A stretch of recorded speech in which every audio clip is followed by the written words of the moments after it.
Hi, I'm Alex and welcome back to my podcast.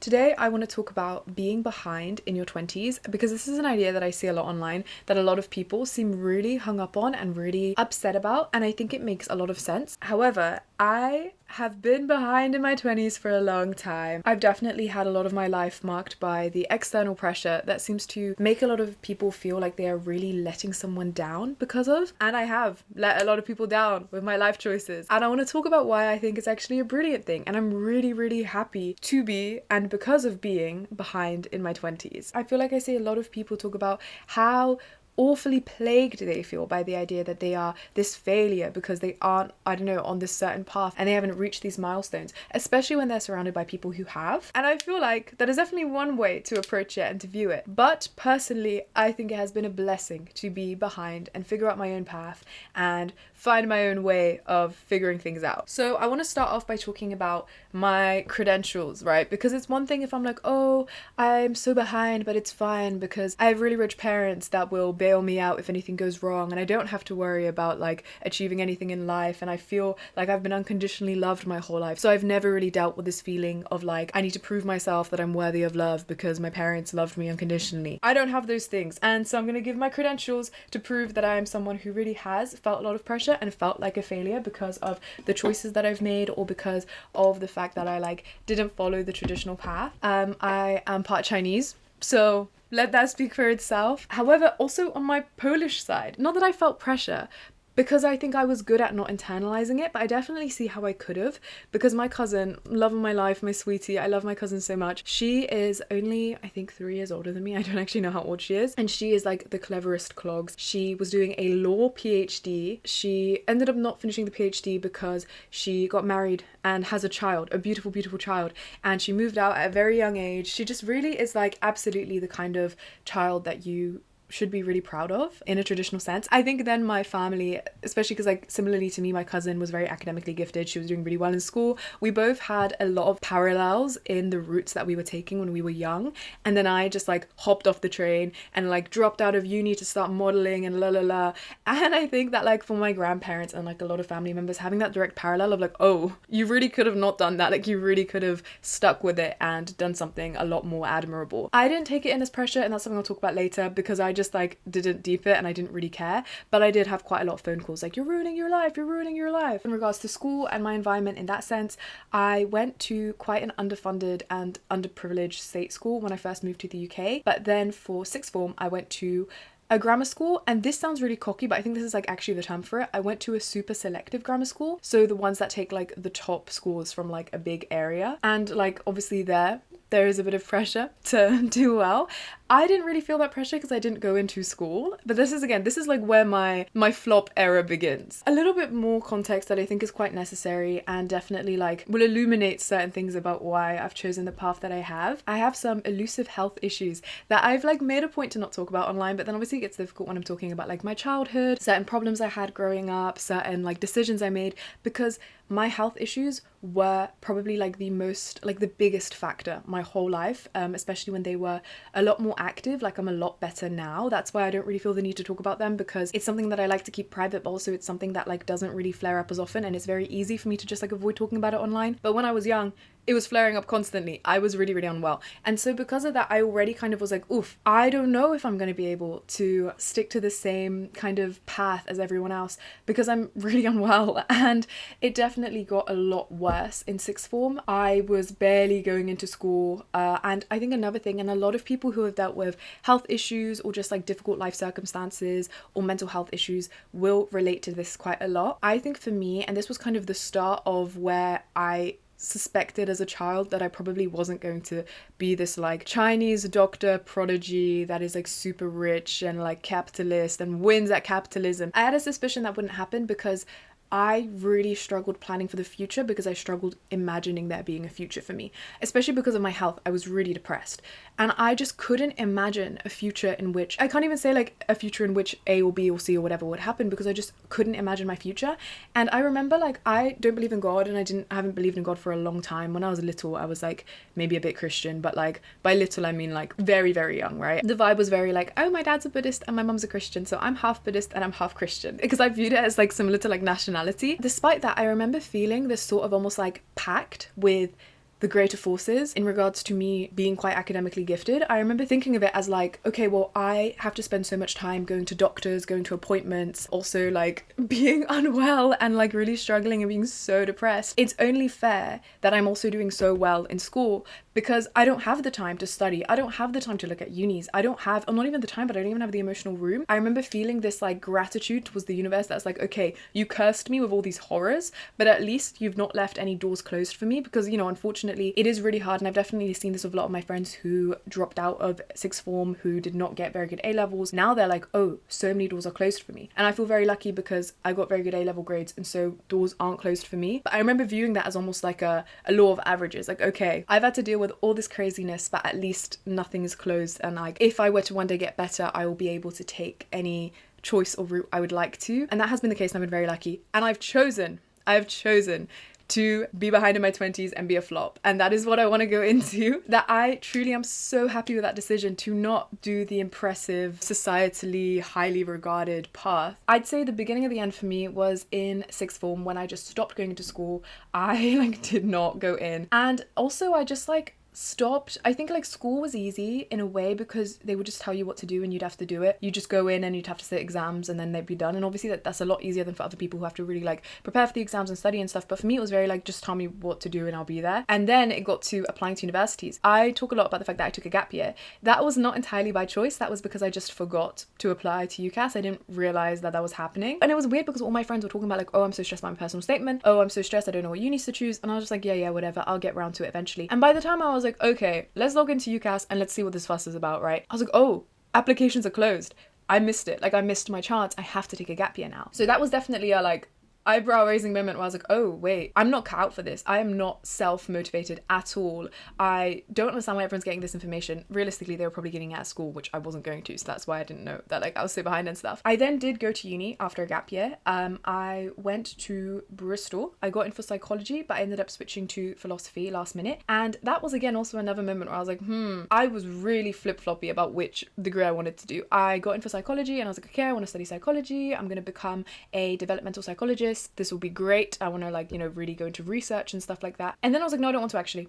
I want to do something else. And then I was like, oh, actually, I don't know what I want to do. I have no idea what I want to do. And I'm really, really stressed about having to pick one thing and like be cemented in that choice. So I switched to philosophy last minute, which is like very funny that I chose that, because this isn't to hate, not to suggest that like all philosophy graduates are like unemployed or anything like that. But like, I feel like arguably if my stress was like, I don't know what I'm going to do with my life, I feel like choosing philosophy, obviously it like has a lot of doors open, but it also, I was saying I really benefit from being just kind of like told what to do.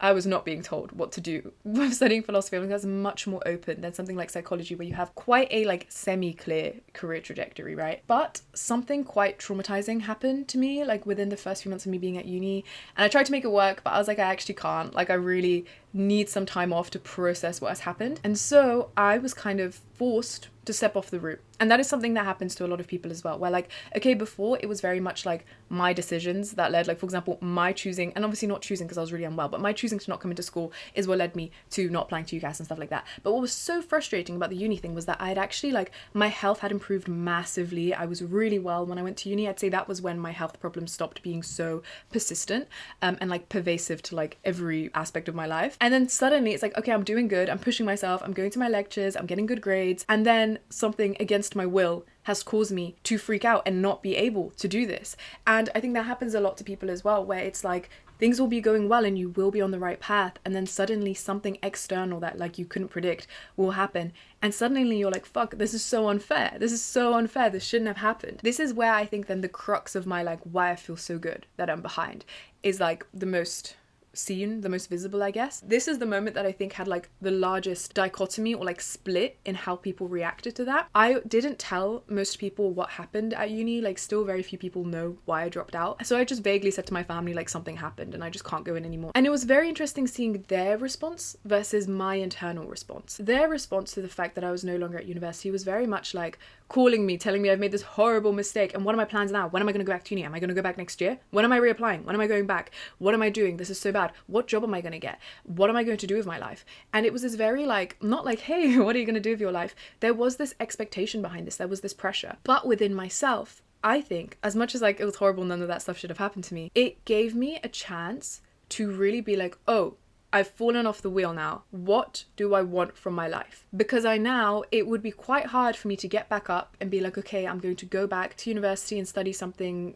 admirable. I don't know if admirable is the word, but I'm going to study something impressive like my cousin did, and I'm going to really smash it out, and I'm going to be so mentally well, and my health is going to be perfect, and I'm going to be able to make all this money. So instead I got to be like, okay, well, I've been told my whole life what is impressive and what you should be striving towards and what are like these metrics of success that I'm supposed to be working towards, but this has not worked out for me.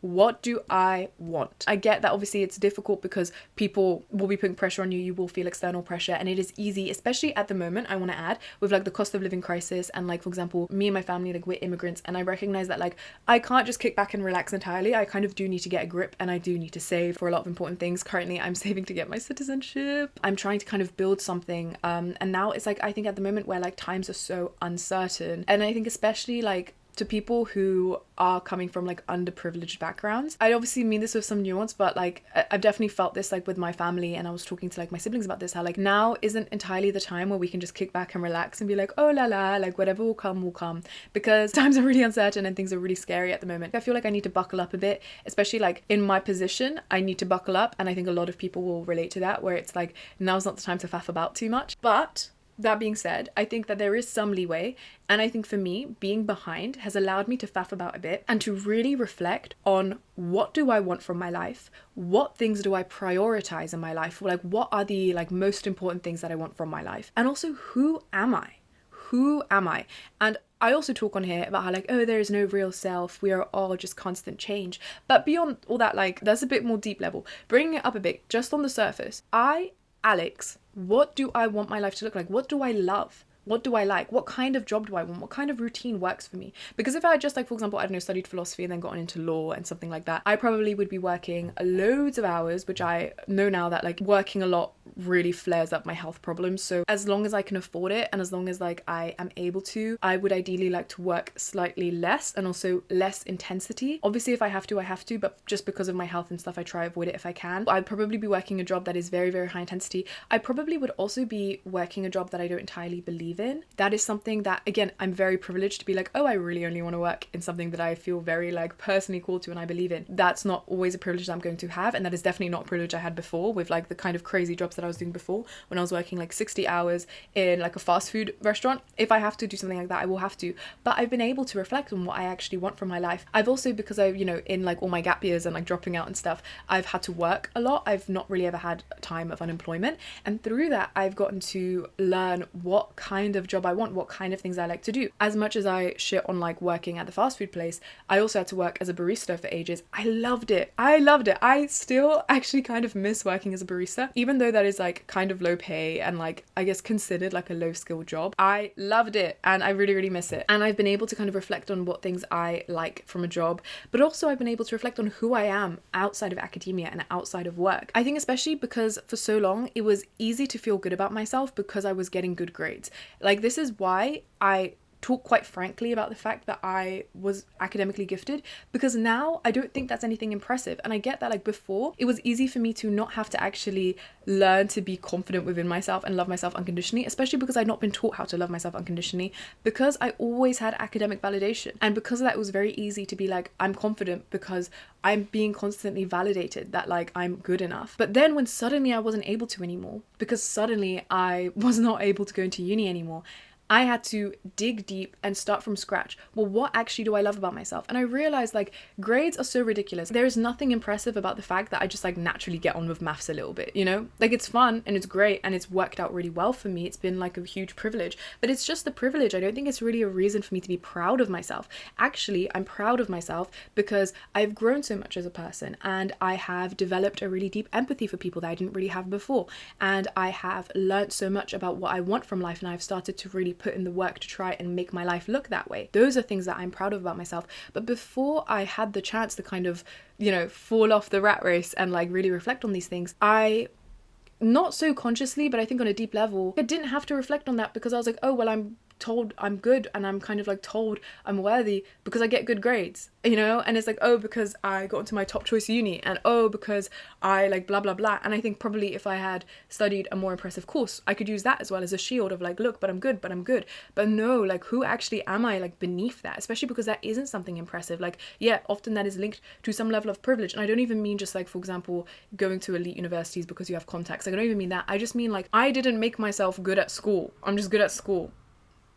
Who cares? Like literally, who cares? That is not something that is inherently impressive. It is impressive that I had horrific depression because of health issues, and then I learnt to like love life so deeply again. Like that is something that's impressive, and I only really got to touch that because of the fact that I went on this unconventional route where I wasn't able to hide behind the fact that I was like reaching these societally impressive milestones. Part of that is that also privilege, because as much as I'm saying like my extended family were kind of a bit weird about it, my mum wasn't. I think that is also largely from seeing me so unwell for so much of my life. She said for her all she cared about was my health, and I'm really, really lucky because obviously some parents are not like that. She just wanted me to be healthy and happy. So when I dropped out and I was like, I can't go in, like I literally can't go in, she was like, okay, that's fine. Unfortunately, I don't have like a middle class like safety blanket or anything. She was like, if you're living with me, you do have to go to work, but beyond that, like she just trusted that in my own time I would figure out what is best for myself. And I did, because I had that time, and I also had that like space within myself to reflect on what it was that was important to me. And I think it's been so wonderful. Obviously at the moment, like I know that I'm in a job now, like being like a YouTuber and a TikToker or whatever, that some people do find impressive, but this is like a bit later down the line. There was a while where I was really just like, yeah, like I said, I was a barista, I was working in like a fast food place, which has also been really good. I think it's like prepared me for this job, because sometimes I do get people that I like know in real life who seem so really impressed by this, and I don't think it's impressive, and that's good. For me, that is something I prioritize. I want to be humble, and I think being forced to be humble, because suddenly I went from like, oh, she's so clever and she goes to a grammar school and she like doesn't even have to revise for exams, and then it was like, oh, I can't go to uni and I'm not going to school and I don't know what I'm going to do with my life and I have no idea what I'm going to do and I don't know what job I'm going to do and I'm totally lost and there is no constant stream of validation and I don't know what is happening. And I think that was really good. I needed that. I needed to be humbled. So basically, because this is now like a bit of a ramble, I think that being behind in your 20s is such a gift, because you get to stop and reflect on what it is that you define as success, what it is that you define as important. And I think a lot of people don't get to do that, and they end up having these crazy midlife crises, and hopefully we will be able to avoid that. Time is so short. I think this is something I think about in regards to like the rat race and the conventional kind of like go to an amazing uni, get an amazing job, make loads of money. I think that a lot of these routes, it's almost like, at what point do we like factor in being human, you know? And a lot of these kinds of like milestones and stuff, I feel like there's almost this assumption that we're gonna live forever and that we have so much time to figure out who we are, and we have so much time to figure out what we want, and so much time to then, based off of what we figured out, to live that life, when we don't. Our life is so short. Like, we are actually going to die very, very soon. Like, I'm glad that I've gotten to really dive into that truth of like, I am going to die so soon. What are the things that I prioritize? And they might not work out, right? I'm obviously very lucky to live in England and stuff like that, but you know, I'm not from the most privileged background. For example, when I was working these crazy hours, I recognized that like this is not ideal, but I have to do this. Like, I have to make ends meet. Same with like a lot of work that like the people around me and like my family have had to do. It's like, you just have to do what you have to do sometimes. But beyond that, where I am able to, what do I want my life to look like? What does success mean to me? And I feel like I'm talking in circles of it, but I am so beyond glad that I've had that time, because what I realized was that my definition of success is actually very like antithetical to the idea of success that I had been fed my whole life. Thank God I found that out. Thank God. Imagine if instead I had like finished my uni degree and then gone into law and then become an impressive lawyer and spent all this time. Maybe I would be happy. That's another thing. I don't want to shit on people who do take that route. But my point is that a lot of people don't get to reflect on whether they want that route. Because maybe I would have stopped and reflected. For example, my cousin, she seems really happy with the route that she's taken. And that's beautiful. I'm so happy for her. But I've realized, oh damn, I don't think I would have been happy at all. And I'm so glad that I got to reflect on that when I did. And now I'm so happy. I'm so freaking happy. I love the life that I built for myself. I'm obviously very lucky to have this job. This job fits so many of my like health based checklist of like things that I need. The job's very flexible. It's not like a crazy, like it is a full-time job, but it's not a crazy amount of hours. I get to talk about things that I love and share things that I love. I also get a lot of very human feedback. Like sometimes I get comments about how I've really like helped someone to feel better within themselves, or I've really helped someone to reflect on what they love, or I've helped someone with something. And I think for me that like literally like gives me such a drive that like, yes, thank God I am doing something of some substance, and it makes me really, really happy. But yeah, if I wasn't doing this, I'd just have to figure something else out. But at least I know what it is that I love. And also I feel like I love myself so much better because of the fact that I have not been able to rely on, wow, I'm on the right path, because I'm really not on the conventionally right path. Maybe a bit now that I'm doing this job, but before doing this, not at all. Like really, my family was not happy, but I'm so happy. If you're like in your 20s and you're like, oh my God, I'm so behind, like I'm totally not where I want to be. I did not end up going down the career path that I thought I would. I don't have nearly as much saved as I would have liked. I am not at all in the relationship that I would like to be. Obviously that is stressful, and obviously, like I said, that external pressure, like it does get to you, it is difficult, but what a blessing that like you get to reflect on what it is that you like. Why don't you like it? Why aren't you happy? What about your life do you want to change? And because you're behind, fuck it, you can change it, you know? Once you're already behind, okay, well, what do you want to change around? What do you want to change about your life? Because you can do it. Like, and why not? Because your life is so short. Your life is so short. Why wait for your life to magically become better when you can make it better now? Obviously, within reason, if you have the means to. I've been rambling and talking in circles, so just to kind of like hammer in the point I'm making. I think the fact that I have fallen behind by some people's definition of what it means to be successful, I have ended up discovering for myself what it is that I as a human being find important, and I now know what it is that I'm aiming towards that I think will make me a lot happier than the traditional route would have made me.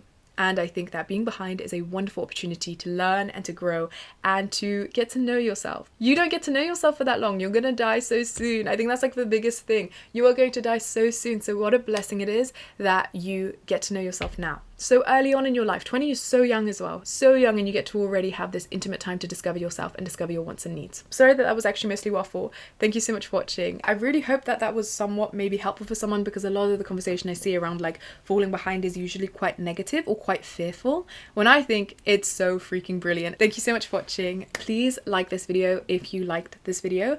Please subscribe if you would like to hear more from me. Comment and let me know if you have any thoughts at all, and I'll see you guys next week. Bye bye.